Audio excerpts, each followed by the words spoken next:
یاره وایي داسې کور والا خدای را کړې ده په ته دعا راته وکړه چې خدای مې سره زاړه کړي 6 ورځې بعد راشي بیا یې په تعویضه ګزاروي چې مولوي صاحب څه وکړه کله کله ځوانان راځي مولوي صاحب ډېر فاسد یم څه وکړم لاره راوښیه لاره نشته تا چې کوله په نیټو تا چې کوله په میسیجانو په فیسبوک اوس خالي ځان ټینګوه دا اول شپو خبرې بیا کله کله زموږ هغې راولاړ شي شیګان میګانو سره لاره برابره کې نه هغه څه په رنګ سپین دي څه داسې سره برابر دي ماډل یې برابر دی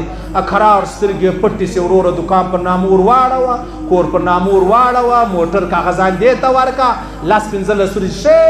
ښایستې د زیارتو د مري شپې په تېرې کې څلورمه ورځ تعلق خراب چې خراب سو خبره خلاصه ده ځای پر نامه اوښتی دی بس اوس نو یاره په ما ډېر فساد څه فساد در وسو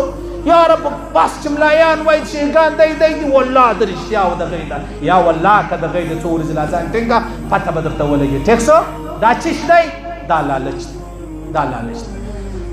آدم علیه الصلاة والسلام حضرت شیس علیه الصلاة والسلام ته وصیت وکړی دا یې زوی ور زویه زه به یې څو خبرې درته وکړم زما خبرې په غور واوره بیا خپلو بچیانو ته هم واوروه هغه د خپلو بچیانو ته لکه تر ما او تا دا خبره چې د هغه راورسېږي اولنۍ خبره ده په ژوند مطمئنه کېږم یاره ژوند دی خوراک کار برابر دی دا هغه زه په جنت کې اوسېدم چې د ابدي ژوند ځای دی الله رب العزت د جنت سره وایي دا یو لالچ به نه کوي دویمه خبره دا ډېر په ارمان درته وایم چې زویه د خپلې ښځې په قول چې ونه کې بس دا خبره درته کوم کې منې هم ستا خوښه ده کې نه منې هم ستا خوښه ما د خپلې کور والا په قول وکړلو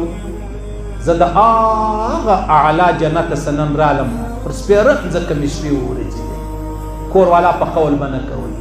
او چې هر چا یې په قول کړی دی خالي تماشا یې کوه چې بیا دا څه کوي دا زنانه عجب په یو داسې کمال الله ورکړی د الله رسول فرمایي دا شیطان نه دی دا د انسان په بدن کې داسې ګرځي لکه په رګو کې چې وینه ګرځي دا زنانه چې لږ یو 15 کاله تېر سو یاره دا ویشار دا ملا دا مفتي دا قاضي دا ډاکټر دا وکیل دا ویشار دا تاجر داسې په دا مټ کې نیولی یې د خدای په نامه چې دی کراچۍ له ځي مشوره وکړي زه ولاړ سم دا وایي و یا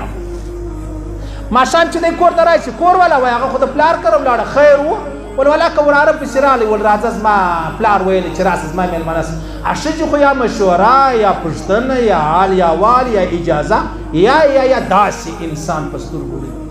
د الله رسول فرمایي د ښځې یو عیب دا دی چې هوښیار سي هوښیار ترین خاوند دی د لارې اړولی یو دی په ځان خبر هوښیار سي هوښیار ترین خاوند دی د لارې اړولی دی په ځان باندې خبر دی بیا یې ورته ویلی ول زویه مشوره کوه چې هر کار دې کوئ مشوره کوه بغیر د مشورې کار مه کوه